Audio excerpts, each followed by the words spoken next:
Well, now it is time for our featured speaker of the week, featured webinar with our good friend Peter Davies, jigsawtrading.com. Now, there's some benefits of trading the tight, choppy markets of the summer, but we've got Peter here today with a 90-minute presentation. So that's why I said get your pencils and pens ready and take some notes. And a good day to Peter. How are you, Peter? I'm pretty good, Ed. Pretty good, Eddie. How are you? Okay. Appreciate you coming on at this late time on your end of the planet. No problem. Thank you very much to share this 90-minute presentation. Now, what we're going to do is I posted in the rooms. It's going to be the join.me/TopStepTrader, and we're going to go through this with Peter. And if you would like, at the end or towards the end, Peter, you can just give me the wink, and I'll open it up for questions. But Sure. if you do have questions, hold off for those until we're done. But Peter, thank you very much. I know it's summertime, mid-summertime, very close to summertime, but you know, this summertime we've experienced exactly the summertime chop first early, Yeah. like late spring, early summer. But now we're seeing a lot of differential markets acting differently, and you know, it's unpredictable. But we'll let you take it from here. But ladies and gentlemen, Peter Davies. Okay, so thanks, Eddie, and thanks everyone for coming. As Eddie said, we're going to look at the pros and cons of trading this summertime chop. Now, we're going to discuss also the skills that you're going to develop during a summertime of chop, if you decide to trade it, that are going to help you for the rest of the year. We're going to look at the jigsaw tools and how they're going to help with specific things you can look at to get in and out of the market. Now, it doesn't mean you need jigsaw tools to trade this chop, but as I point out very specific things to look for, it will be using those tools. So the goal today is to give you enough information so that you can sit down in front of a summertime market and actually give it a go, even if it's just on sim, to see if you're suited to it. So we're going to show you how to use the specific characteristics of a summertime market to your advantage. Now, once you start to focus on this sort of action, you will actually notice that this sort of action occurs very often. So the sort of ranges that form in the summertime most of the time actually occur all year round, but just not as frequently. So you're going to become skilled at recognizing the shift from the trend mode to consolidation mode if you sit down and watch these summertime markets and how they form. Now, I will say, as for all my webinars, I personally trade the E-mini S&P, so my examples are going to be based on that. It doesn't mean this doesn't apply to other markets, it's just what I trade. Okay, so what is the summertime chop? So I'm going to presume that we have people in the room that have not traded through the summertime yet. So maybe new traders that could be struggling with some of the small ranges we're seeing right now and perhaps wondering what's wrong with the markets. So the first thing we're going to talk about is what's going on. So first of all, it's the summertime in the US and people go on holiday. So there's a lot of talk about the markets being some kind of big robotic HFT battleground. But the fact is, when humans go on holiday, the volume drops, and it drops dramatically. So it's quite possible at this time that Robbie the trading robot is actually in for an oil change. Now, the holidays are going to last until the week of Labor Day, which is the first Monday of September. But things might not pick up that week. It's usually the following week when you can rely on some kind of normality in terms of volume.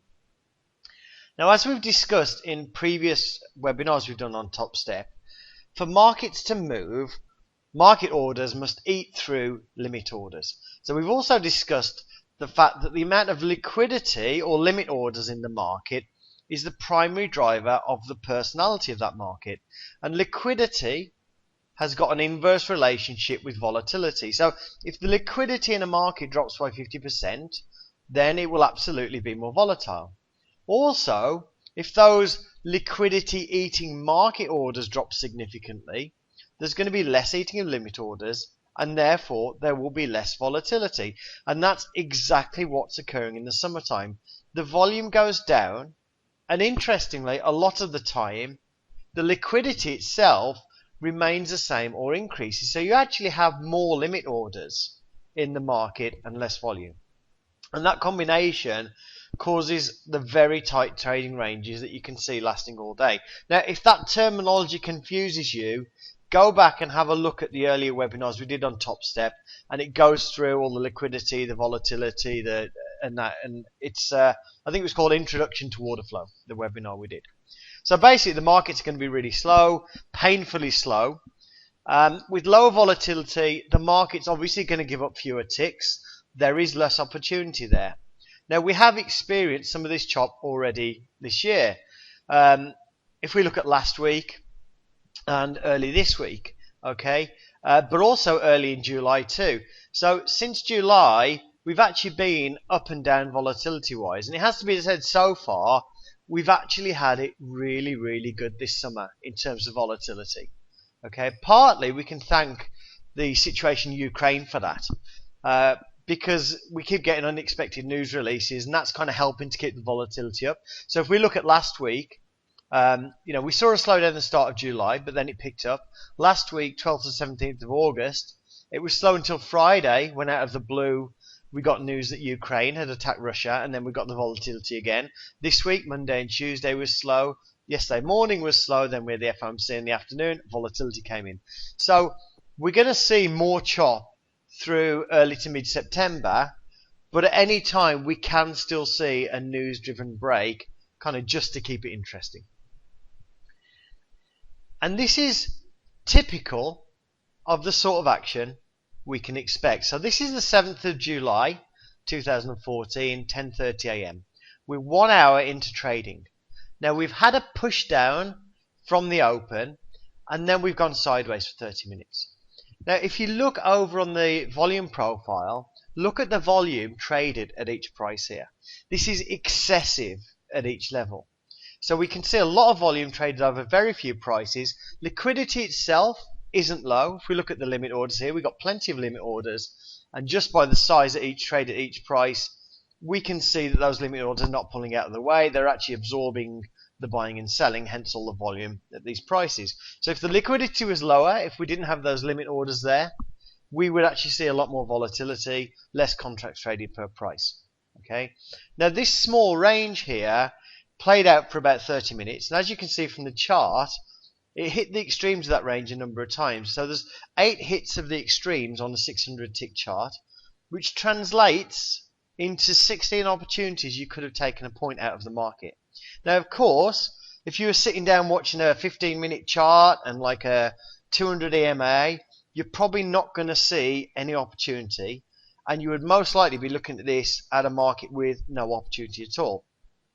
Now, when this lower range was kind of done, we popped up, built a smaller range above before we started to drop back down. Total move for this first area is just 20 ticks. Now, what's also worth noting is that we poked down through this blue line. This is the overnight low, and we couldn't hold that. We popped up through the lower extreme of Friday's range. Now, Friday was a half day. These two green lines are Friday's range. You can see it's a very, very small range. And then we rolled over. Now, on normal days where the volatility is normal, buyers would normally jump on a rejection of the overnight low from above, and sellers would jump on a rejection of yesterday's low from below. So, whilst it's rangy, it is still reacting to common levels, but not in the sense that it initiates a new short-term trend. More that it just gives us places to fade, places that could become short-term range boundaries. Okay. Oh, sorry, go back. So on a normal day, normal liquidity, you could have hit those two levels in the first 30 minutes, and they would have been a lot further apart. Now, if we look at the NQ up here, we can see the same thing as the ES. We have this lower range, then we have a breakout, a range higher above, and then we fall back down. And lots of traders are watching this sideways action, waiting for something to happen. But there's other traders that are actually making gravy, fading the extremes based on what's happening here. So while some people are thinking there's nothing going on, other traders are pulling out ticks at these extremes, and of course they're losing ticks when the range breaks. And it's sort of like one man's inaction is another man's action. And that's exactly what we're going to look at today, how to turn yourself into a trader that can actually take advantage of this type of action and make money out of it.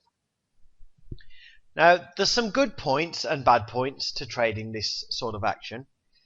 People new to the summertime, in their first summertime, use a phrase, you hear it a lot, I got chopped to bits. But they don't really understand why. They don't really understand what's going on. There's lots of people that sit the summertimes out, and I myself usually go on holiday at this time, but this year I actually took a vacation earlier. So I used to kind of sit the summertime out. The US market's open in my evening. So in the summertime, if I'm at home, I'd turn on the PC, watch the first 30 minutes. If it's dead, switch it off because it looks like another slow day. So I myself had no strategy for this market. Now, as my trading developed and I started to trade more off the volume profile, it was sort of a natural progression to try and break the back of this summertime action. It was almost a personal challenge. So one summertime, I decided to just sit down and see if I could actually find an edge in the action. And this is as a trader that mostly relied on the ES putting in kind of 8+ point intraday swings and entering on a retracement, which is completely impossible if the market's only going to move 5 points a day. That strategy just doesn't work. So it turns out with the right approach, the summer isn't all bad news. So here's my review of the pros and cons of trading this sort of action. The first and biggest advantage is that the markets are more predictable during the summer months. Obviously, we can't predict Ukraine attacking Russian trucks, okay? So even if you don't like the specific action, you have to admit that most days in the summer are fairly predictable. You don't have to spend a lot of time in the summertime deciding if the market's trending or chopping around. And that's important because when you trade a trend, you need to apply the complete opposite approach to trading a range. So the easiest trade in a trend is a pullback, but in a range, that same location is the middle of the range and where the POC, point of control, or highest volume price is. So with a range, the worst location to enter is in the middle of the range. So the best location on a trend entry is actually the worst location on a range. So in effect, range trading, say it again, requires the opposite approach to trend trading. So on non-summer days, I will spend a lot of time trying to decide what mode the market's in. Is it trending? Is it chopping? And it's not just, is it trending today? Is it chopping today? It changes hour to hour. So one advantage of the summertime is predictability. So even with the additional uncertainty this year, it is still fairly clear.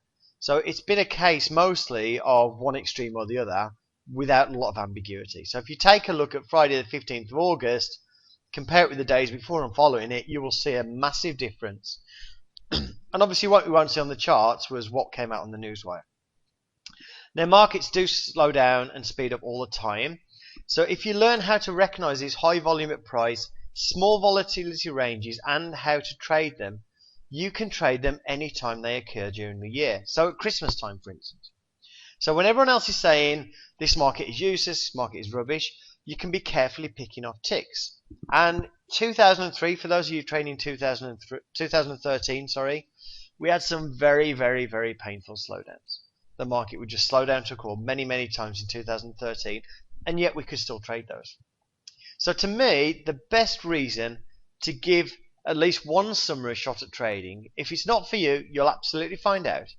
If it is for you, it's a skill you can call on all year when many traders are scratching their heads when the volatility drops.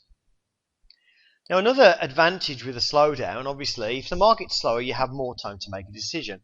The market's not going to run against you 10 ticks in a heartbeat. Now, of course, news can make that happen, but generally speaking, the market's going to be slower. It's going to give you more time to make a decision about both entering and managing a trade, both of which we're going to look at today. Now, slowing down also reduces the risk when you are actively managing a trade, and your maximum risk or stop loss is actually going to be close to your entry point. So that's probably a bit confusing, but basically what I mean is you can get out at break even sometimes or with a small profit if you don't like the action. You don't have to wait for your stop to be hit. And with the slowdown, that sort of post-entry analysis is something you have more time to do. Now the market still respects key levels, and it is more of a faders market, so playing the levels for at least an initial bounce is a higher probability. On the downside, the market will often trade a whole day without going near a level. So if you've been looking at my pre-market prep this week, I've sat down, I've done my pre-market prep, and the market hasn't gone near, market's not gone any near any of my kind of pre-day levels. So if you're waiting for levels to get hit, very likely you could wait all day. Now obviously trades have got less potential reward. In some cases the range is going to be too small to trade, so I'm not going to get in if I'm looking at less than 3 ticks profit. Okay, which means at least a 4 tick range. That's a personal thing, so if you can consistently pull out 2 tick trades, that's fantastic. It's just not something I do. Now the impact of commissions is also something you've got to consider. So if you take range trading to an extreme and you trade a range where you had a 1 tick stop and a 1 tick target and a $4 commission on the ES, your winners are going to make $8.50 per contract and your losers are going to lose $16.50 after commissions. So you'd actually need a win ratio of 66% to break even. So this type of trading actually should be a higher win rate anyway, but needing 66% to break even is a bit much to overcome. So basically that's why I come up with this rule. If I can't get 3 or 4 ticks, I'm not really interested. And of course you need to be patient, and you know yourself if you're the patient type or not. There's lots and lots of times you'll put a limit order in to go long, you won't get filled, and then you'll see the market go up 5 ticks without you. And the problem is with that, you can't chase the trades, because if the market goes away, proves you right, and goes up 2 ticks, you're no longer in a good position from a risk-reward basis to take an actual trade now. Now the other downside, to some extent, is sim trading. There's a lot of reliance in this sort of trading on getting filled on a limit a lot of the time, and the sim trading is going to be less accurate. So I know Ninja has 2 modes of filling you on sim. One is unrealistically good and one is unrealistically bad. This isn't really a fault in the product, but a lot of the sim products aren't really meant to be accurate for fills. But I would advise simming it initially, but you've really got to respect the fact that you're not going to get the same fills in a live market that you would on sim. Okay, so what we're going to do now, we're going to look at the components of order flow that you're going to use on these choppy days. We're going to look at some screenshots from the 7th of July. Now at that point my presumption was that we were already in the summertime chop based on what had been happening earlier that month. Now we're going to look at some of the components of the jigsaw tools and at the same time show you examples of what to actually look for. If you have other order flow tools, you should be able to recognize these particular components in those tools. Now what we're going to look at first is this window over here. Now there are 2 main reasons for creating the jigsaw tools, so I'm going to consider the first one. The CME give us a level 1 feed, and that's what drives the time and sales. Now before October 2009, the CME would give us 1 line on time and sales for every market order submitted. So if some big trader put in a 500 lot by market order, then that would appear on the time and sales as a green print with 500. And remember, market orders eat liquidity. Now in October 2009, the CME, who own most of the other US futures markets, changed the way trades got reported. So now we see 1 print on time and sales for each limit order a market order is filled against. So in layman's terms, the CME splits up large trades so we can no longer see them. And this was done, according to them, to give a more accurate picture of the market. So now when Mr. Big puts in a 500 lot by market order and it gets filled against 500 1 lot retail sell limit orders, you're going to see 500 1 lot green prints on the time and sales. Well, of course, you won't see that because you probably only have room for 50 or so trades on the time and sales screen. So what you'll see is a blur of 10 pages, and you won't know if it's 5, 10 or 20 pages. You won't know if it's all buys or sells. You really won't know what's gone on. So the first little helper tool here at the bottom right is something we call reconstructed tape. Very, very simple. All it does is reconstructs the large market orders that the CME split up. So we can see the original order submitted and not the fills. So if Mr. Big puts in a 500 lot order, we'll see a single print on here with a 500 on it. Now, seeing large size on your side is a great help. Okay, so obviously you want to see the large size on your side. If the market comes back against you, you want to see it come against you without too many large trades against you. Now, as it turns out though, and sort of unexpectedly for me, for helping you enter, the thing that is far more interesting is stuck large traders. Now, as we can see in this image, we've had size hitting into the bid. So hitting into the bids, the bidders are buyers. If you hit into the bid, you're a seller. The bidder is liquidity. If you hit into the bid with a market order, you're consuming the liquidity, and it's that liquidity consumption we're interested in. So we've had bids hitting in and moving the market down. So we can see we've hit the bid at 73.50, 73.25, 73, 72.50, all the way down to 72.25. We've got some fairly large sellers, and also there's not really a lot of green in between. So we can say that's a seller dominated market. We have size pushing the market down.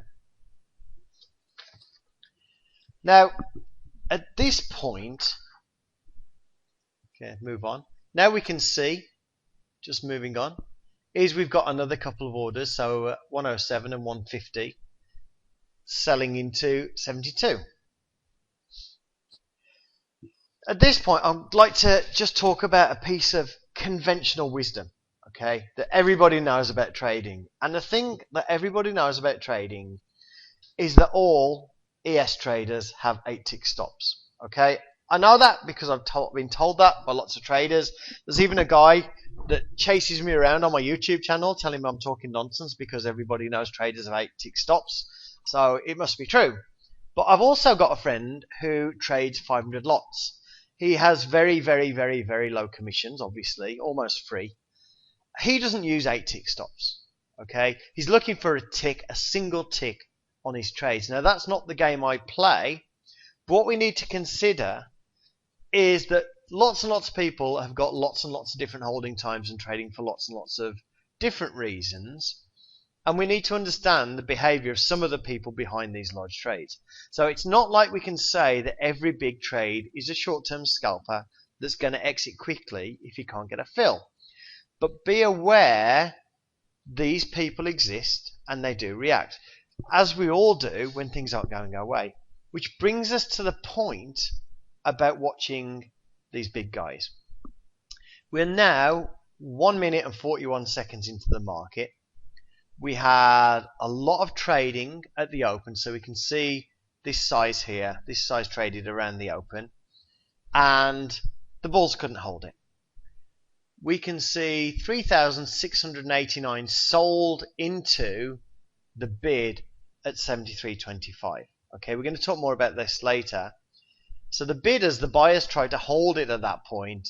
They lost. Sellers stepped in, push it down to 72. So if you're a seller right now, you're feeling pretty good. We have 444 contracts on the bid, so there's not a lot of bidders in the way to stop the price ticking down right now. There's not much liquidity in the way. Okay, so let's just move on slightly. So how do the sellers feel now? Well, there's still not much liquidity on the inside bid. There's still only 337 contracts to eat there. Now we did tick down to 71.75 because we can see that 22 contracts sold there. It's not a huge amount. And we can also see 3 more large sell market orders. Okay, we got 100 contracts, 179, 250. And the result of this additional selling was absolutely nothing. So just from the perspective of this view here, this reconstructed tape showing trades of 100 contracts or more, we can see that big sellers are no longer getting any more action for their efforts. They're no longer getting any more price progression for their efforts. And what you're going to see occur at key points is you're going to see a regular pace. If you're a tape reader, if you watch time and sales, you'll see a regular pace of sell, sell, sell, tick down. Sell, sell, sell, tick down. Then you'll see sell, sell, sell, sell, nothing. Sell, sell, sell, nothing. Sell, sell, sell, nothing. And then the sellers realize they're trapped. And the next thing you're going to see is buy, buy, buy, buy, buy, buy, buy. So there's an appreciable pause. So what I would recommend for anyone that wants to try tape reading is turn everything off, just watch this single window, and get a feel for when those big traders are getting trapped. It's good exercise in itself just to do that. Just watch the big trades, watch the ebb and flow, watch them when they pause, when they kind of take a step back. They take a step back. They're no longer hitting it. They hit it a little bit more, doesn't get anywhere. They can see they're offside. You can forget the small trades entirely. Now, anytime there is a pause like this, there's every possibility that sellers come in and hit it and sell some more. But the longer this lasts, when you get 2, sometimes 3 minutes, as long as 3 minutes, you get this kind of move down and nothing happens. The longer that happens, the more nervous the sellers are, and the higher probability of reversal. Now, in addition to this, if you see some buy market orders in, we've got one here, 72.25. If we see some buying come in, or if it ticks down and can't stay down, as it did here, came down to 71.75 but came straight back up, or if there's an iceberg against them, the chance for reversal here is better, because what you're seeing in terms of the other side coming back in and having a little trial, the bidders absorbing, the guys who are selling it down can see that as well. And that's going to make them even more nervous. So what we've got here, we've actually got an iceberg. We've got another little large trader stepping in. We've got where it ticked down 71.75 and couldn't stay. So those are things that the sellers don't want to see. Now, we're going to talk about fading these moves. We're going to talk about going long off this. I just want to make sure we all agree on the topic of fading. This is in the context of choppy, low volume action.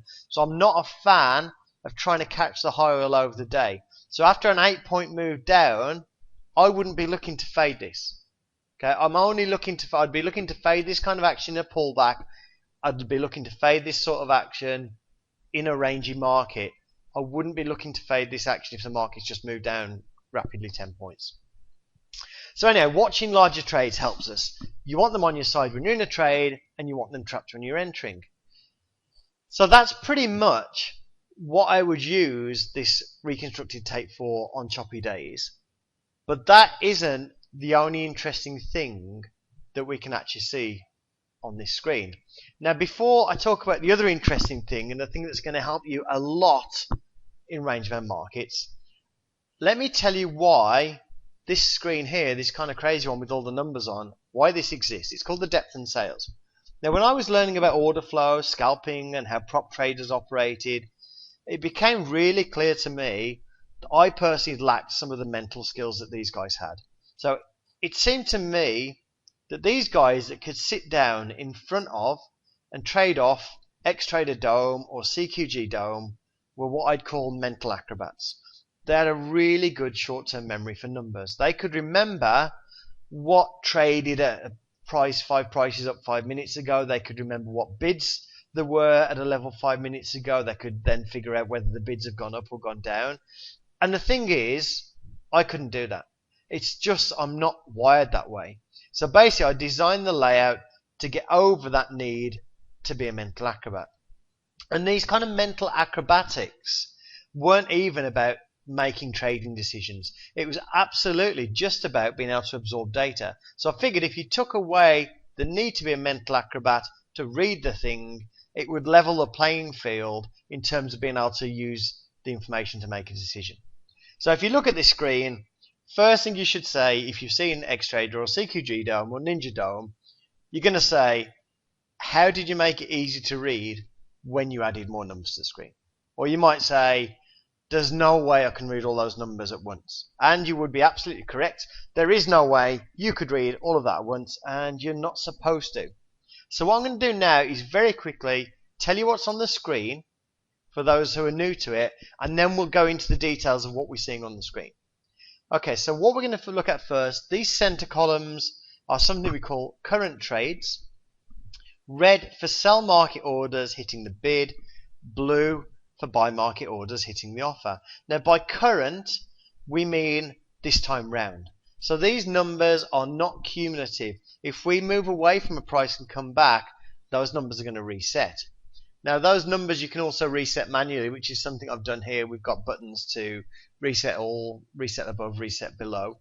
So when the market completes a swing low and starts moving back up, you might want to clear what's above you so that you're building numbers onto a kind of a blank canvas.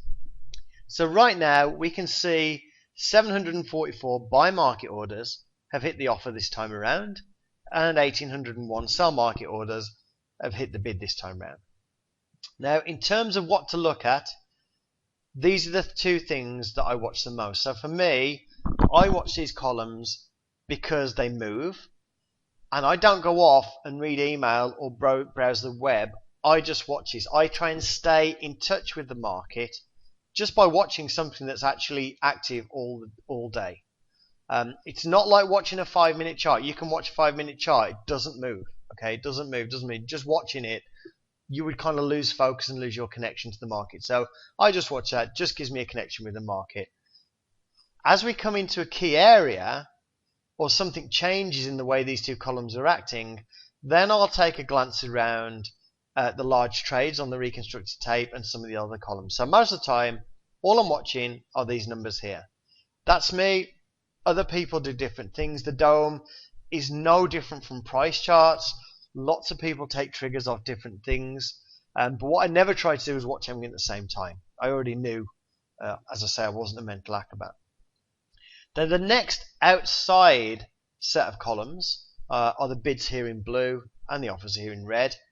That's the liquidity that has to be eaten by these market orders. So right now we can see 337 contracts at the bid and 366 contracts at the offer.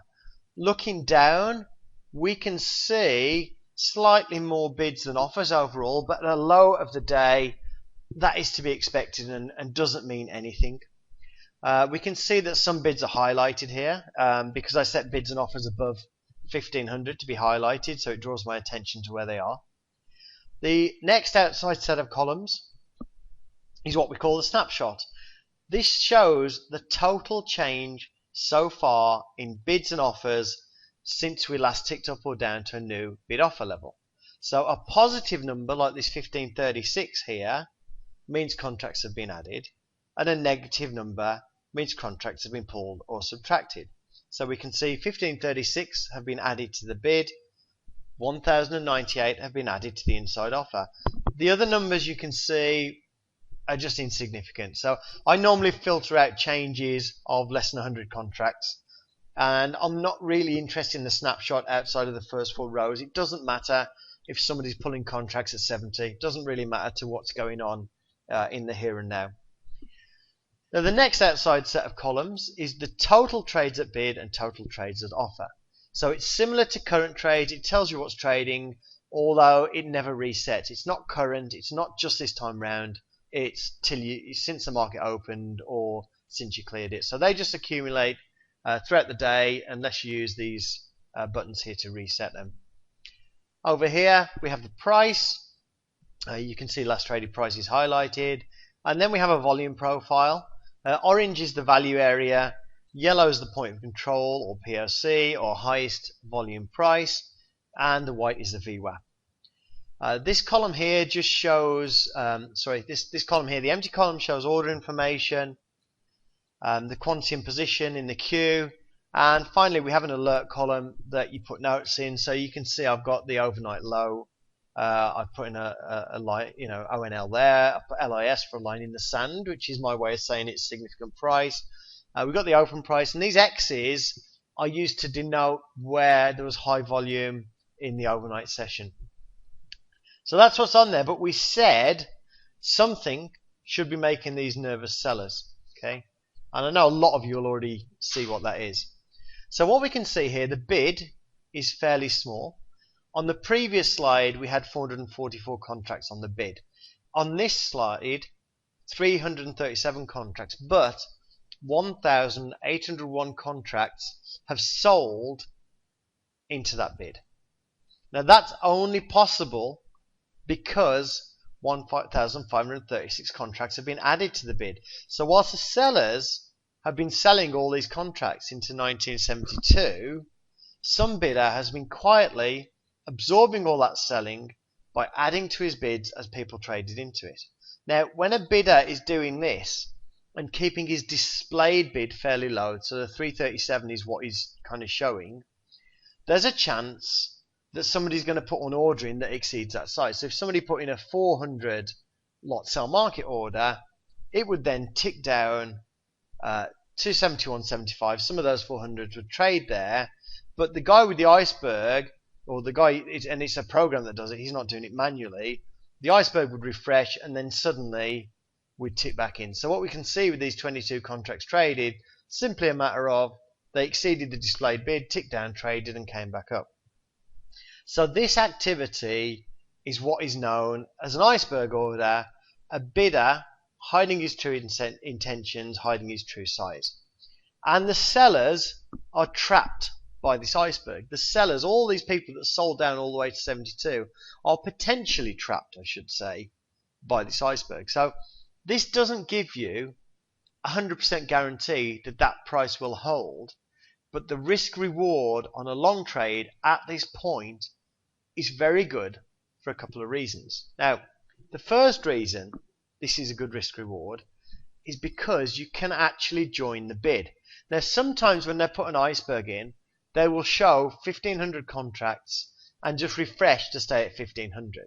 So that means if you join the bid, you need 1,500 sell market orders to trade before you get filled. And in this case, the iceberg was keeping the level about 300 or 400 contracts. So if you join the bid here, you only need 400 contracts to trade before you get filled. So you can actually get a good price. You want to buy, there's a chance you can actually buy 72 as opposed to just hitting into 72.25. Now you've got 1,493 contracts bid below you at 71.75. So if you join the bid at 72 and you get filled, your eye is on the bid below at 71.75. So you see, if you see that 1,493 contracts at 71.75 suddenly reduce inside, you can get out of the trade because you know the bidders are possibly pulling out of the way, and that reduces your chance of a successful trade. Now you can do that before it leaves 72. So if you get filled at 72, you watch 71.75, you can scratch that trade without losing a tick. Okay. Now if it does tick down again, as long as you have 600 or 700 bid there at 71.75, you can stay in the trade. So if we do tick down, you can kind of say, well, okay, as long as there's 700 there, I'm going to stay in the trade. If they start selling into it, then, you know, sell into it aggressively, then you can exit. And now, of course, there's always a chance that, for instance, you see 800 bid here at 71.75, and then a single sell market order for 900 hits that, and it ticks straight through you, in which case you exit at 71.50. And that's where, in this case, if I was in here, that's where I'd put a hard stop at 71.50. So you could be able to break even, or a 1 tick loss, or if you're really unlucky, a 2 tick loss. And the upside is potentially either 73 where this step is in the profile, or the high of the day, or scaling some at the step in the profile and leaving some on for a runner. Now the other thing you've got going on here is if we look to the left, we can see the XX. And I said earlier that these X's are where we had a lot of volume trade overnight. So there's a lot of people with positions there. So this XX is just my way of denoting where that large volume occurred. So this is also an area where we're expecting a hold. So it's not a guaranteed trade, but it's good probability, good risk reward. We've got positions there from earlier on. We've got sellers trapped. You know where to get out. It's a typical range fade trade. It's a bit earlier in the day, but it is a typical range fade trade. Now, you can also buy into the offer when you think the offer's about to break. Okay, so joining the bid is kind of the optimal thing you need to do. It's the optimal trade. Okay, the kind of suboptimal trade is hitting into the offer. So I can at any point put a market order in and buy into the offer. So we can see before we had the iceberg at 72, and at that point you could hit into the offer at 72.25. So it's a tick worse entry, but if you think it's going to move up without giving you a fill at the bid, then you take it.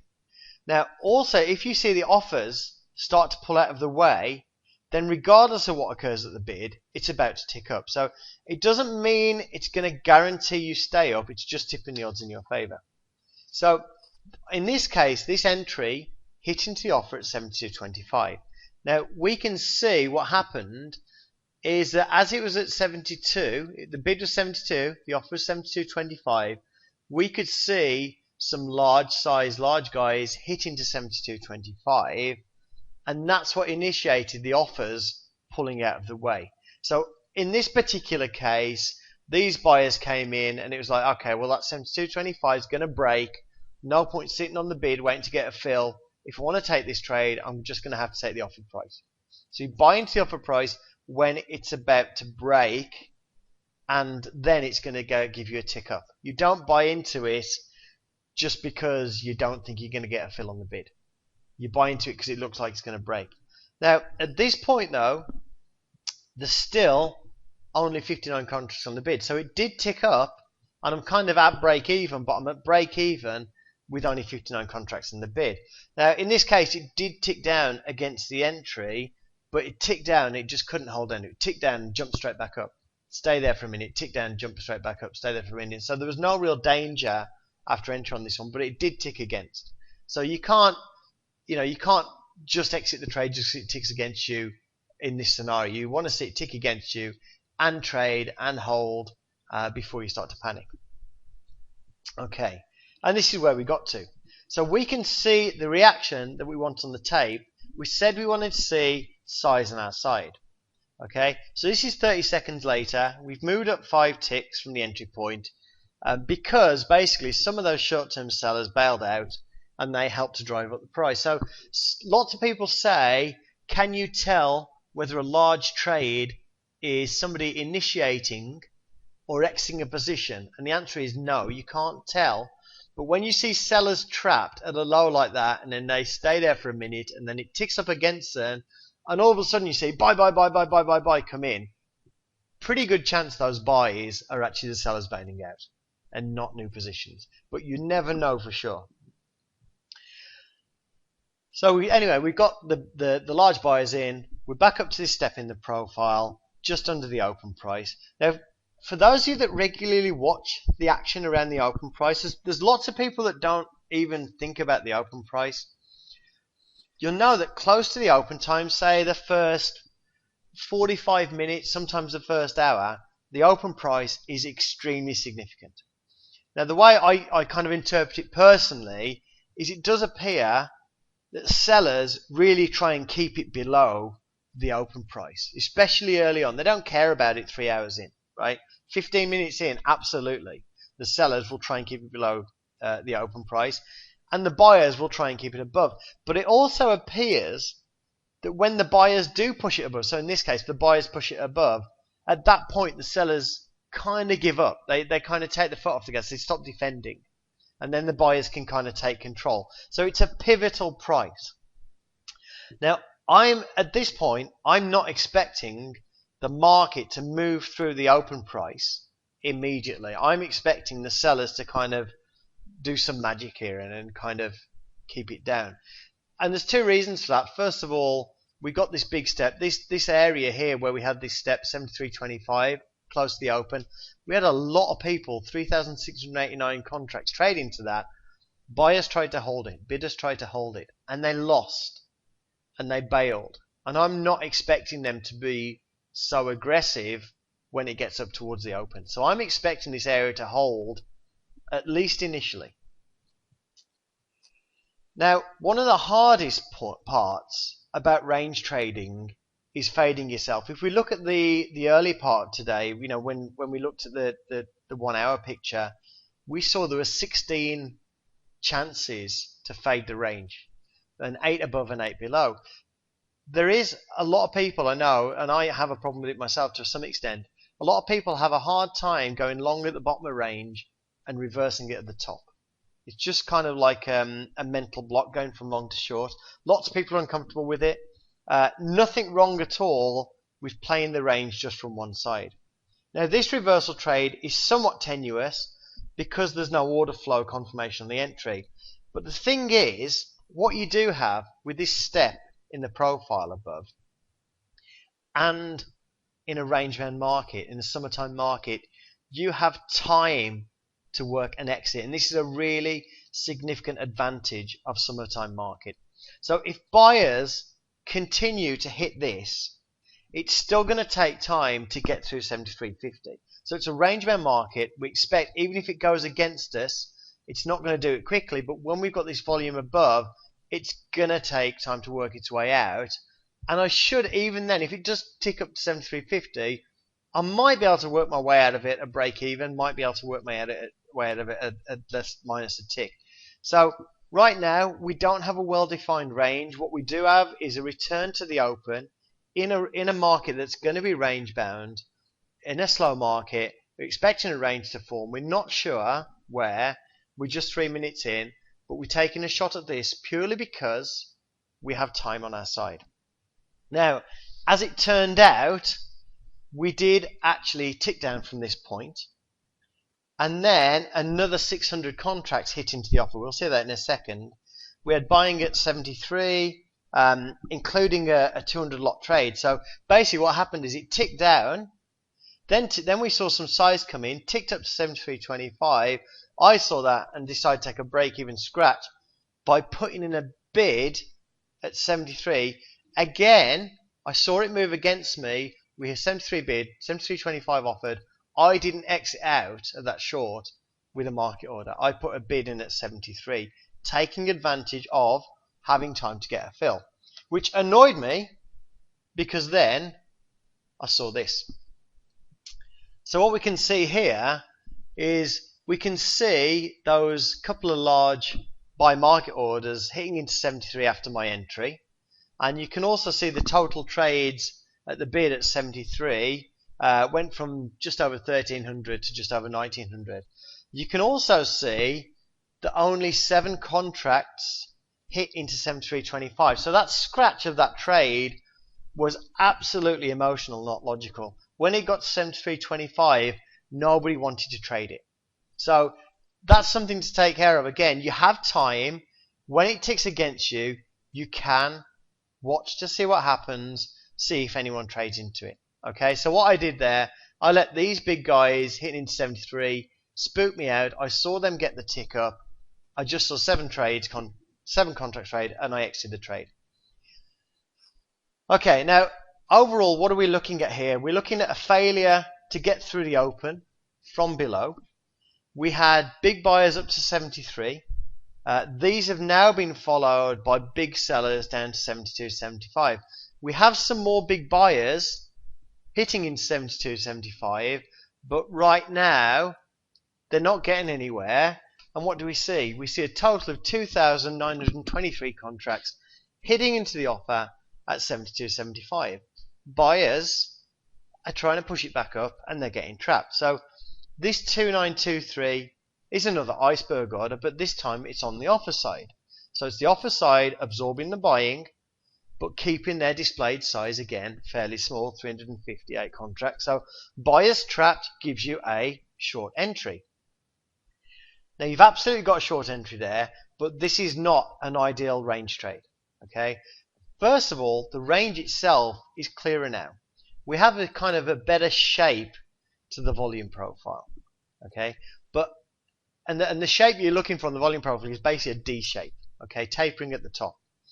The problem with it, first problem is you're entering in the middle of a range, and it is never ever good from a risk reward perspective to enter in the middle of the range. So I have a personal rule against it, but the setup is there. The setup absolutely is a short setup there.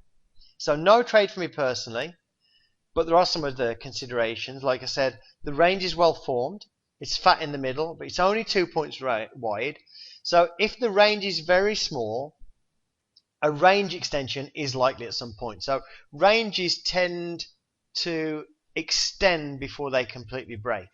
Okay, so a range extension is likely. So if you took a short there, you might be lucky. You might look out and say, well, maybe it goes down to, pushes down to to 71.25, my overnight low, because again we said it respects levels, or maybe it pushes to 70.25 that's a line in the sand. Now the offers are refreshing but small, so if we offer 72.75, we only need 358 to trade ahead of us before we get filled, so we can get a good price. We've got some size above us that we could sort of lean on, and we've got the iceberg.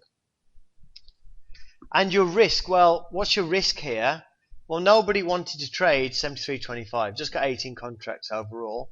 73.50 is your open price. So if you get through the open price, you're done. Shorts will bail and longs will push it. So you don't really need to, certainly don't need to have your stop any higher than the open price, but you could absolutely have your stop 73.25, 73.50. Your downside target, a very, very likely 72 and possibly 71.25. You'd be very lucky to get 70.25. So anyway, this is painful for me to watch. One of the biggest, perhaps biggest reasons I didn't take this trade is because I would have been chasing the market, and I don't think that's kind of a healthy thing to do. And then we got to the overnight low. At this point, my wife has put her head around the door and is asking me who I'm shouting rude names at. If you don't swear at your screen when this happens to you, I advise you start very soon. Now, it's always good to take a step back. So at this point, what to do? Well, we've progressed down on the ES. If we look at the NQ up here, it's just sideways and horrible. That's not giving us any clues. The nicey tick is almost completely down, but it's not really made much of a push down to the downside, so not much of a move on there. We have extended the range. ES is now at the overnight low. We've got a couple of big buyers that have stepped in at 71.50. We still have sellers down to 71.50. They're still new, probably not too nervous yet, and it's early in the day. So right now, my thinking is right now is let it play out, especially because you're at a key level and there could be a bit of manipulation. So in fact, the best way to start if you're trading in the summertime, the best thing to do is actually just let the first 15 minutes play out. I personally like trading the open price, but when you start, you might want to let the first 15 minutes play out, because at the end of the 15 minutes, the range sometimes looks really, really obvious. Okay, so let's just go to 9:45 and look at the end of a theoretical 15-minute no trade period. So if you'd waited for 15 minutes, come in and look at this, this is what you'd see. And we do have a very well defined range to play. The range itself, the bottom of the range is 71. The top of the range, not so clear. You could say 72.25 or 72.75 as the top of your range. It's a kind of not so clear at the top. The range is more D-shaped, which is what you want to see. And you potentially have a downward bias. Looking at the ES chart, we can kind of see potentially a downward bias looking at the ES chart. The tick is just turning up, but barely, after being negative so far. NQ, again, just below its open here at 39.08. Cumulative delta is also moving downwards. Now, I would prefer the delta to be flat with this kind of action. So right now, looking at this, I want to play the range, but I want to play the range from the top down, as I kind of feel it's more likely to break down before it's going to break up. There's just a little bit of bearishness about this right now. So this isn't mandatory. If you're aggressive with this and you play both sides, that's fine, but I'm kind of a little bit more cautious. I kind of like to play one side if I can see a little bit of bias. There is a very good argument for just playing each hit on the range until it breaks, and not worry too much about perfecting the entry. Certainly, if you saw the range, if you just traded each side of the range like 5 or 6 times each side, you could theoretically get 10 points out of it. But it's not something I do. I will always look to refine the entry. So anyway, let's fast forward to the range breaking. Now, one of the keys of fading the range is being able to spot when the range is breaking. So as I said, you can just put limit orders to fade both extremes of the range and then manage the trades after you get filled. So you can hit the range every time it hits an screen and just write off the range breaking as a cost of doing business. No rule that says you have to see that the range is holding before you enter. In fact, if you put the limit orders in early, when price actually gets there, you're in a better queue position with more traders behind you in the queue when you get filled. So again, you have more time for that analysis after the entry. So right now we're at 10:07. We've had quite a few bounces, and this is me about to get run over as we come to the end of the range. Now, if you look at the chart and the volume profile, the volume profile shows that the range has narrowed. So our focus now is 71.50 to 72.25. That's just a 4-tick range, 3 ticks available for a trade, or 4 if you're really, really, really lucky. But to me, I think 3 ticks is probably all you're going to get. The chart shows just how many times we've hit the range. If you count this on a 600 tick chart, we've hit the extremes of the range 8 times each side. We might have hit it a few more times, but this is as low down I go in terms of granularity on the chart. We've got roughly 116,000 contracts traded between 71.50 and 72.25. Now, obviously, this is scalpers' heaven, basically. So a lot of the people that traded here have got in and got out. But this market is still like a coiled spring. The more this trades here, the more people we have that are still holding positions in this area, and the more people that will bail if the range fails.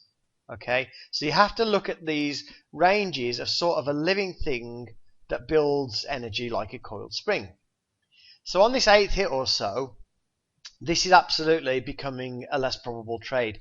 So in normal conditions, when it's not summertime, when a market reverts to a range for like 30 minutes or an hour or so, I'm very reluctant to take anything after the 4th hit. In the summertime, you get a lot more hits, but you have to scale back on the latter hits in terms of size because you do have a good chance of getting run over. Now, you take trades like this solely because of the presumption that you should be able to manage out a decent exit because the market is slower. So if you're the kind of proverbial deer in the headlights and you can't cut trades, then this isn't something you want to do. So in this case, we're at my entry price, not filled. There's an exit order below because I want to get a decent queue position by the time he gets down there. And on the entry, I'm at 323 in the queue. Now, if this sell order doesn't fill and it moves down, I'd actually let this buy order fill, and then the sell order becomes my exit order. Okay, so I'm filled. Should be very happy about that. We've only seen, there's been 3 large traders in the last 2 minutes, up to 72.25. They have got a tick up. But look at the offers above. We've got 1620 on the offer, 2074 on the offer, 1681 on the offer. And that's a good thing, right? Look at all that liquidity that has to be chewed through before we can move up. Well, there's actually a couple of issues with large offers like that. So first of all, large offers almost always, like 99.9% of the time, appear at the high of a range. So if you're wondering where other participants are looking at this range, so you might see, oh well, Pete's wrong, 70.50 is the lower of the range, 73.75 is the high. And I'm going to say no, absolutely 72.25 is the high of the range, and I'm getting that confirmed simply by the fact that the offers are immediately above that are high. Okay, it doesn't mean that the range will hold. It's just like a phenomenon of the market. If you're in a range, when you get to the top of the range, you'll know that that's the top because the offers will be stacked. Okay, doesn't mean it's going to hold. But the other issue with big offers like this is they're often there to fool you into going short. Okay, and if people are stacking the offer there to make you go short, what you're going to see is a specific type of activity on the other side, on the bid side. Okay, so if people are spoofing the market to make you go short, they want you to go short so that they can buy. So we've got bigger offers above, possibly fake, and also I can see the bids are kind of firming up a bit. Offers are pulling slightly, no real big deal there. Okay,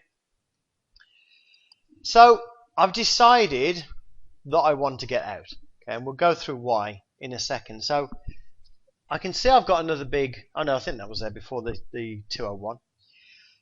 Now I've decided to get out. Let's first look at what I'm doing to get out. So I've decided this market's possibly going to run against me. So why not exit with a buy market order and lose a tick, 72.50? Well, this is summertime. Markets are moving slowly, so there should be time to make a decision.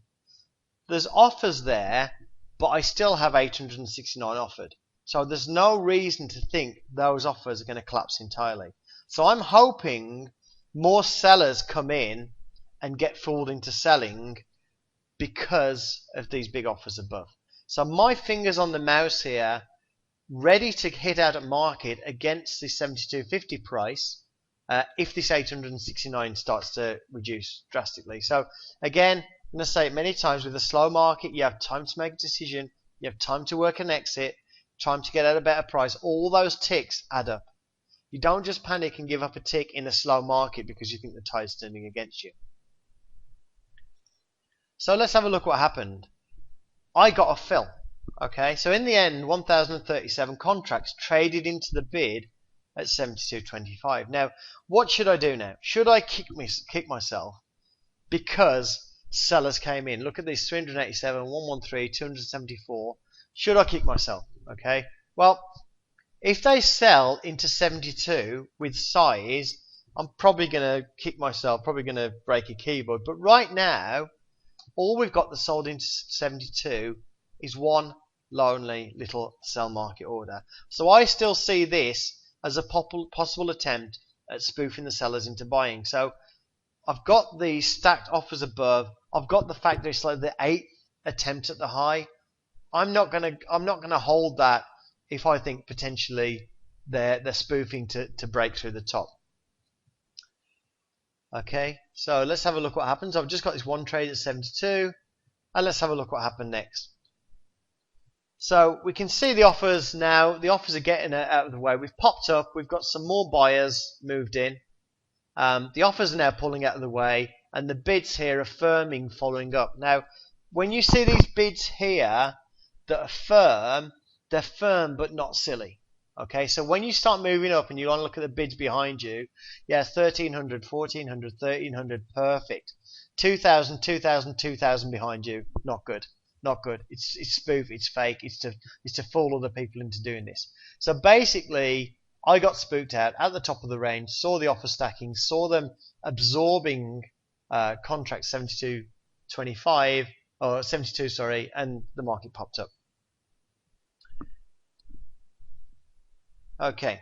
Now a few minutes later, we can see Mr. Iceberg once again, and this time it's at the top of the range on the bid side. So this is another potential entry point.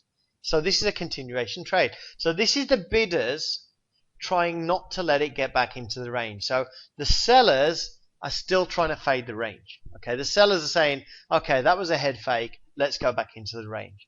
But the bidders are kind of saying, no, we're having none of that.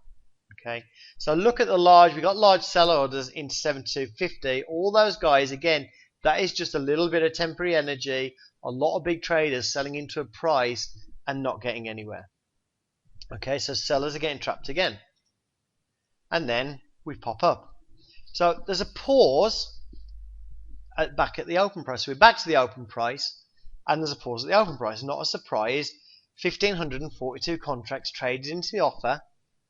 1,444 added. So another iceberg order. The NQ, Nasdaq, has pushed up to the upside, and it's way past its open price. So we've had a pop. This is a range day. So the options now are we fall back into the range, we extend the range, which basically means we push up and fall back again, or we have a new range higher up. And at this point, on a range bound day, I would presume a head fake, but I would also give it time to show its hand. Okay, so the last range we had basically had a good run. Okay, we've had the opportunity to milk that range.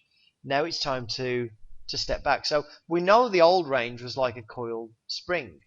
We know it wouldn't hold forever. if a new range forms, it's going to take 5 or 10 minutes to build enough volume to show us where the extremes of that range are. So basically, now we've pushed out, we just sit back. Just sit back. You don't need to take a trade right now. Sit back, let it happen. So we are expecting multiple hits of any range. Okay, so we are expecting a range to form and to get multiple hits. So we could fade this now, expecting falling back into the range, but we're kind of trying to predict what the market's going to do, as opposed to letting it play out, build a range, and then just scalping around that range. So what I'd like to do, just let it play out, see how it reacts, if it comes back to 72.50, or let it build a range somewhere else. So at this point in time, we have a total range of 13 ticks. It's tiny thin volatile market. But there have been some short-term opportunities for those that are ready to keep risk in check and that kind of nimble getting in and out.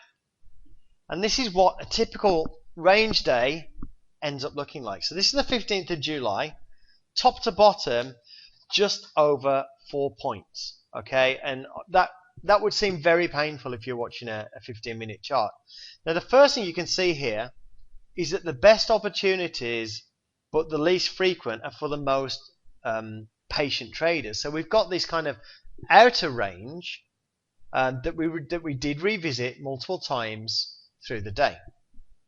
Then we also have these smaller consolidation zones that developed intraday, and these are the places that you play for ticks. And this is what the summertime chop is all about. Knowing about these areas, expecting them to develop, and playing them when they do. It's not for everyone, but the reason we try it in the summertime, the reason we learn this, is because the market devolves into this sort of action all year round, and that's why we want to give this a try. And this is opportunity. This isn't the hardest way to trade. Now the summer markets can be directional, okay? It can be always breaking out to the upside and kind of we end up with a higher day, or they can be completely non-directional like this day, but they're still characterized by small consolidation zones that effectively break, we move out the zone, then we consolidate again. Okay, so let's just go over a couple of ways you can play the range. Okay, so the first thing is, in the summertime, you expect the range, but you check your volume, your market internals, your correlated markets, and the news, and all of that should be pointing in the direction of low volatility. Now, you're going to use the fact that the market is slow to enter and to exit. So it's often going to let you out at break even. It's often going to come back and give you an exit. So don't just hit out at the market if there's a good chance you can work your way out at limit. Now, the market's going to be slower, and you need to turn that to your advantage. That's what summertime market's about. It's a different market with different characteristics. How do you take advantage of that? Both in your entry, your trade management, and your exit. Okay, that's the key to playing these markets. You don't need to play the ranges in the first 15 minutes. There's a lot of jostling for position then, especially around the open price. There are trades on, but they're not kind of typical range trades. You've kind of got two like subsets of trades, your D-shaped range trades, and then you're kind of battling around the open and relying on it giving you time to get out. So you use the volume profile to tell you where the range is. It's where most trades occur, not necessarily where the extremes are on the chart. Okay, so you want to see a nicely formed D shape on the volume profile. It's going to fail. The range will absolutely fail eventually. We'll move somewhere else and we'll form a new D. That's going to happen multiple times in a day. When the range fails, just wait for another one to form. Now, I said the markets can still be directional. We've seen, I think it was Wednesday, we had a directional range day, or Tuesday. So a day can consist of tight ranges that always break upside or downside. Now, longer term order flow tools such as cumulative delta, they should stay fairly neutral. Okay, so make sure you check the actual number, not just look at the chart. So a swing of 2,000 contracts on a quiet day could look relatively big because the chart's scaled that way, but it's actually still quite neutral. And if you do spot a real bias on the delta, the delta's coming down 10,000 contracts, then by all means only play the range from one side. The bids and offers are going to tell you where the range extremes are, so that's your confirmation. Bids will absolutely be high at the range low. Offers will be high at the range high. Doesn't mean it's going to hold. It just means the market perceives those prices as the current extremes. It's like a consensus as to where the extremes are. Now it's going to be normal to move 1 to 3 ticks through a range and head fake. That's just normal range bound behavior. If you see it move through and then you see an iceberg stopping the market 3 ticks through your range, very, very likely to come back. There wasn't an example on the slides, but kind of 3 ticks through, iceberg, come back. It's a beautiful trade because you've got that extra 3 ticks to play to the other side of the range. You might have just got stopped out because you faded the range high. It pushed through 3 ticks, you stopped the trade out. But don't let that put you off hitting it again when you see them. We see definite signs of them holding the market higher up. Obviously, the longer you play the range, the more chance it is of breaking. If you learn summertime trading in the summertime, don't expect the same amount of holds of the range the rest of the year. Your lowest probability to trade is the middle of the range or the highest volume price. And similarly, if you do fade it and you can't get through the middle of the range or the highest traded price and it comes back to your entry, that probably means the range is going to fail. Okay, so your entries, just to go over it. If you enter with a limit order, you gain a tick on the entry. You're probably going to have 5 or 6 trades like this a day. Possibly more if you're aggressive. You want to save that extra tick, but sometimes it's not feasible to join at limit because you're just not going to get a fill. So you can enter a limit order at either end of the range and just see which side gets hit first. That's going to give you a good queue position when you get there. If you're at queue position 50 when you get there and there's 12 in the queue, you can get filled, and if you don't like what happens, you can just get out while you're still trading the same price. Okay, just use that queue position. Like I say, there's nothing at all wrong with putting orders in at the extremes, letting them fill, and then using the order flow of the market internals, the correlated markets, to kind of kill or keep those trades. Now, if you're going to join the limit, don't try and join the limit if there's 2,000 contracts there. You're not going to get a fill. The best time to join the limit is when there's like 300 or 400 contracts and it's refreshing and they're iceberging it.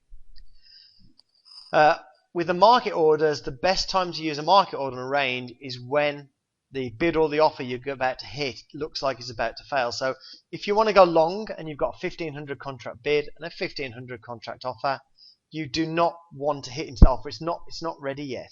But if the bid's 1,500 and the offer is 200 and not refreshing, then the chances are very, very high that the offer will break first. You hit into the offer when you see that 200 or 300. It ticks up, and then you've got a bit more time to make a decision. Then you're at break even. Now, in terms of exit points, it's a bit different. Having exit points is a little bit different when you're trading range.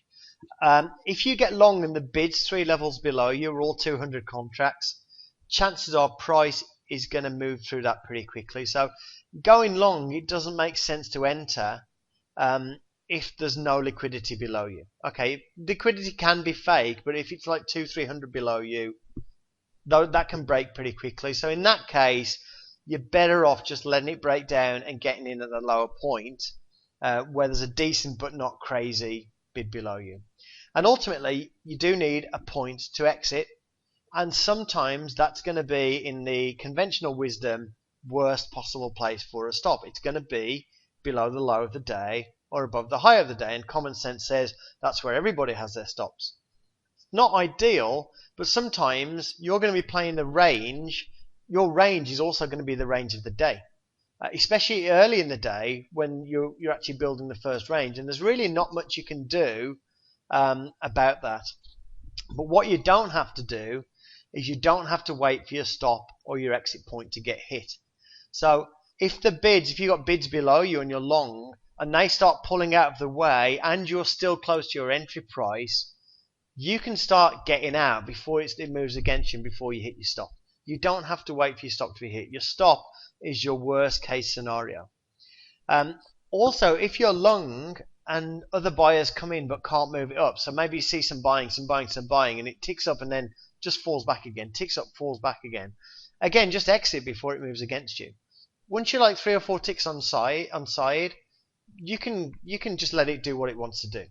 Okay, but if they just can't move it up, and you're close to your entry point. Just get out. Just get out. There's no reason to stay in it. Now, you do need to be fairly aggressive in cutting a trade when you're close to your entry point. Okay, so if you've just got in and you start to see signs that it's still going down, because you're going to get in when it's on the way down or when it's just come down, and you might be wrong and it might just be still carrying on moving. So you have to be very, very careful of those early trades coming in against you. But once you're in a trade, you've got to remember it is the summertime and it will take time to get to the opposite end of the range. So my tendency is to get in, see that the bids below me, if I'm long, see the bids below me are solid, see there's no absorption on the offer side against me, get a few ticks on side, and then forget about it, basically. As long as I stay above my entry price, just let it run. There is an argument for getting out when momentum stops, but to be honest, in the summertime, there's no momentum in the first place. So you can't really, it's very difficult to gauge one tick every 30 seconds against one tick every 40 seconds or one tick every 20 seconds. If it does keep coming back to your entry and it looks weak as it moves off, and by weak, the best thing to spot is the amount of time it spends after ticking up and ticking down. So if it ticks up, spends a minute there, ticks down, spends 10 seconds there, and ticks up again, that's kind of weakness. So if it keeps doing that, coming back to your entry point, you've got to consider the market's only going to give you so many opportunities to get out. Okay, so if you're in a bad trade, very, very often it'll come back and give you a chance to get out of a bad trade, but it's not going to keep doing it. So basically, these trades are hardest to manage. These trades where it kind of doesn't move up from your entry price quickly are kind of tough to manage because you can't be passive if the price is at your entry point or below your entry point. Once you're a few ticks on side, yeah, you can be passive, completely passive in terms of managing that trade because you're on side and you know it's a slow market. Okay, so summertime trading, it's not for everyone, but markets slow down in the summer. They slow down intermittently. It is worth spending time one summer with a kind of new perspective on actually using these characteristics to your advantage. And at that point, we have time for questions. Yes, we do. If you do have any questions, you can put those in the Squawk radio room, and we'll get to those. All right, so starting out here, we do have a question. Let me scroll up here. We can go with the question from Barrage right now, which was a question of mine also. Question, how do you adjust from summertime order flow reading to fall and winter time order flow reading? Pretty easy, that one. If you've got a decent pace market, order flow is very much about pace and momentum and seeing up, up, up, up, down, down, up, up, up, up, down, down. And it's not really about focusing on what happens at a particular price. It's like changes over time.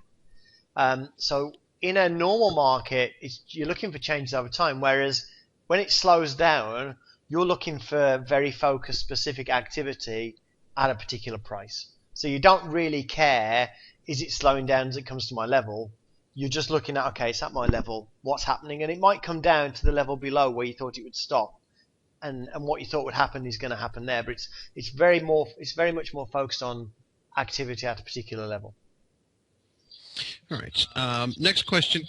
The big picture, talking about summertime hours. Now, I've been on a floor for a long time, and you do notice that. I mean, you can see the locals leaving early and so forth, and some of them making those 2-day weekends, 3-day, 4-day weekends. But, as far as trading, now, for opportunities, sometimes when there's a lot of volume, at times you can't get your price. You can't get your trade, or there's a lot above your levels. You're looking to buy, and you've got to get past 2,000 contracts and so forth before I hit mine. And, we're always saying, don't chase the market, let it come to you. Now, summertime hours, just looking at some of the volume, and Peter, I know we've talked a lot about that, where you see the lighter volume on a lot of the highs and lows. Yep. And trying to get filled there. The question is, being a trader, is it best to try to put your levels in and see if it does slide through as far as the summer hours? What I'm trying to say is, The volume. You should be able to be getting your fills a lot easier. The market, we see it do running a little bit more with less volume. The thing is, we're not hitting the brakes when we do have the 2,000 contracts trading there, or the 3,000 contracts, or whatever that we're seeing. But, we're just having 100, 200, 500 contracts trading and moving to the next price. Now, being new to trading, how does one set oneself up for that? The thing is, you can.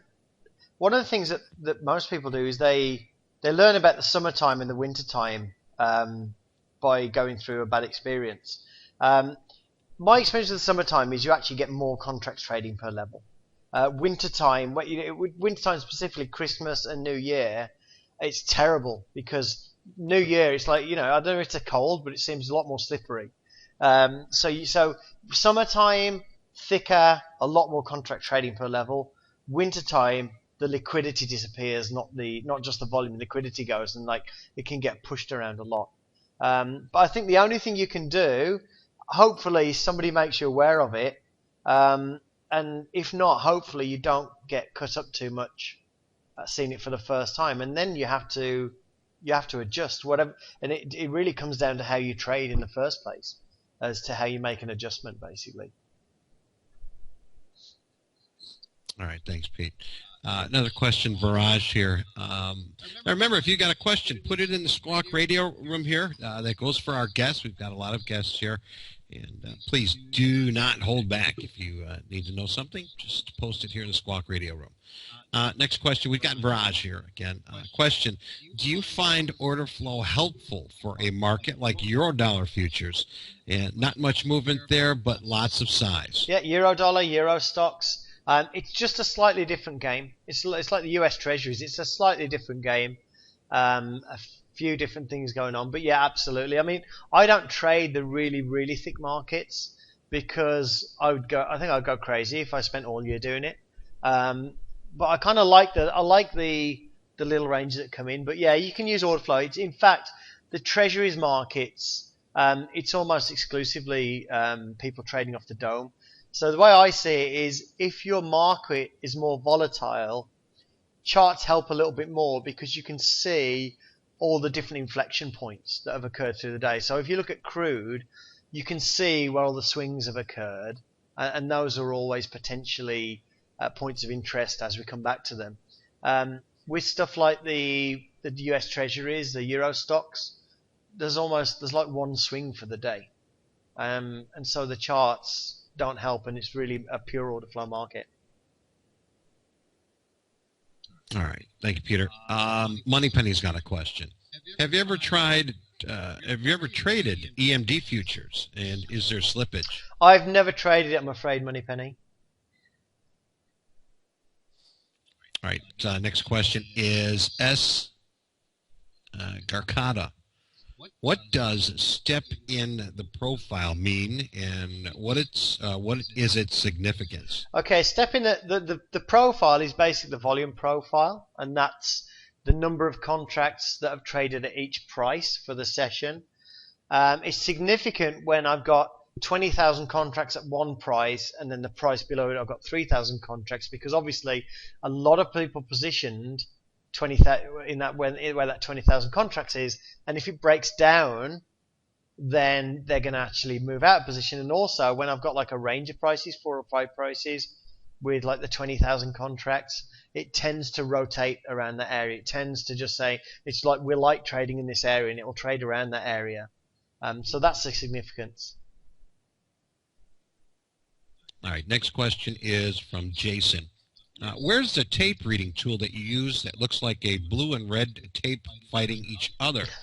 And why aren't you using it? Okay, that's the strength meter, and it's part of the jigsaw tools. I don't use it on choppy markets like this. I use it on markets. I use it on like a normal ES market where it's putting in decent swings. On a market like this, there's just... I mean, if you look at it, one of the things you look at, if you look at the cumulative delta for a few days this week, we had, I think it was Monday, the delta went down all day, or went down for a significant part of the day, and the price went up. It's just very, when the market gets into this mode, those tools are very kind of misleading. All right.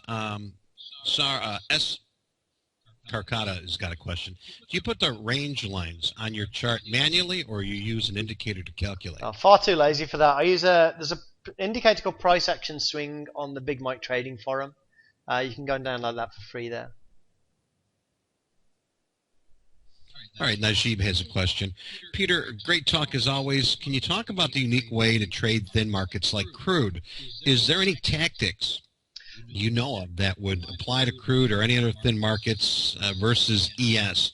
Would you be afraid to lean against size in the crude dome since it can evaporate so quickly? Yeah, I would be very afraid. I don't trade thin markets. It's just not something I do, so I don't really like to kind of talk about how to do it because I don't actually do it. I know people that do it, but I don't actually do it myself, so I don't like to really pretend to be an expert in it. Right. Okay. All right. Well, that Peter, that looks like all the questions that we do have today. Once again, I appreciate the time and, of course, your insight. Very happy to have you here. Got one more question here before I let you go. What do you use for the cumulative delta? Okay, I use something called the GOMI tools, which are also on the Big Mike Trading Forum, but you have to join the elite section. I think it's $100, but it's pretty cheap anyway for the tools. But yeah, you look for GOMI CD, GOMI footprint on the Big Mike Trading Forum to find out more about that. Well, there you go. At least you're pointing the right direction. Yeah, just so Wookie. Thank you, Wookie. Yeah, I was trying to figure out how I can kick him in the butt, but I can't do it from here. He's got to come to the office. I can do that, but all right. But Peter, appreciate it. Thank you very much. Now, for our guests here today, remember this is a free broadcast. We do have Peter here every Tuesday and Thursday, and we do every morning. Peter puts out a blog, a pre-market S&P blog, and if you'd like to, we do post it up in here. But Peter, while we do have you here, and I know that we do have a lot of guests here, can you just give us a little insight on Jigsaw Trading?